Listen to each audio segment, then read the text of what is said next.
네, 먼저 안보 현안에 대해서 말씀드리겠습니다. 어제 북한이 또다시 발사체 도발을 감행했습니다. 지난 20일에 있었던 무력 도발 후 8일 만이며 천안함 피격 10주기에 이어 사흘 만의 일입니다. 민생당은 코로나19의 확산을 막기 위해 전 세계가 공동의 노력을 다하고 있는 이 엄중한 시기에 군사 도발을 계속하고 있는 북한을 강력히 규탄합니다. 김정은 위원장은 자신이 정상국가의 지도자라 생각한다면 미사일 쏠 시간에 자국의 방역 상황을 점검하는 것이 마땅할 것입니다. 군 통수권자인 문재인 대통령의 어정쩡한 태도도 문제입니다. 문재인 대통령은 지난 26일에 열린 서해 수호의 날 기념식에서 천안함 폭침이 북한의 소행인지 누구의 소행인지 말 좀 해달라는 윤청자 여사의 하소연에 북한 소행이라는 것이 정부의 입장이다라고 대답했다고 합니다. 이게 무슨 빈약한 화법입니까? 대한민국 정부의 수장은 대통령입니다. 천안함 폭침은 북한 소행이다라고 왜 당당하게 말하지 못합니까? 늙은이에 맺힌 한을 꼭 좀 풀어달라는 윤청자 여사의 호소에 부끄러운 대통령이 되지 않기를 바랍니다. 정치 현안에 대해서 한 말씀 드리겠습니다. 지난 27일 총선 후보자 등록 신청이 마감됐습니다.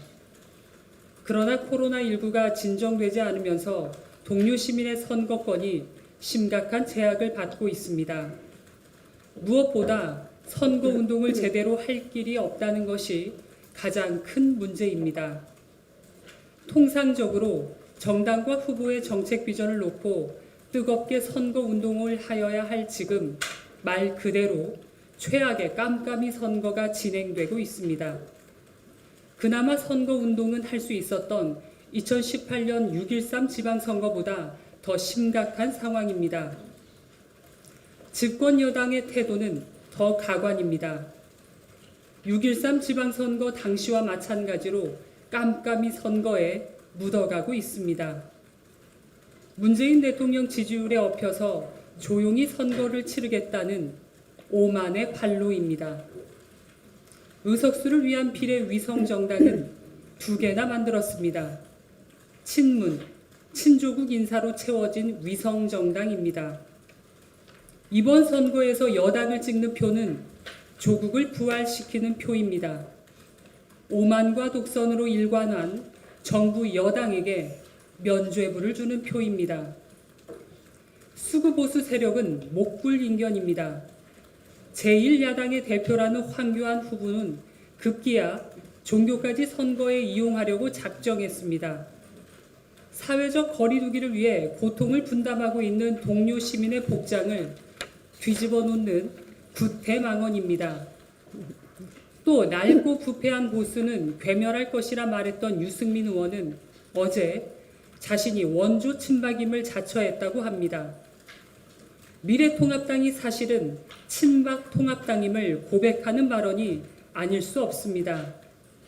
수구보수 세력을 찍는 표는 박근혜 전 대통령과 국정농단 세력을 부활시키는 표입니다. 존경하는 동료 시민 여러분, 국회의원 선거가 구태 이념과 개파 정치로 혼탁해지고 있습니다.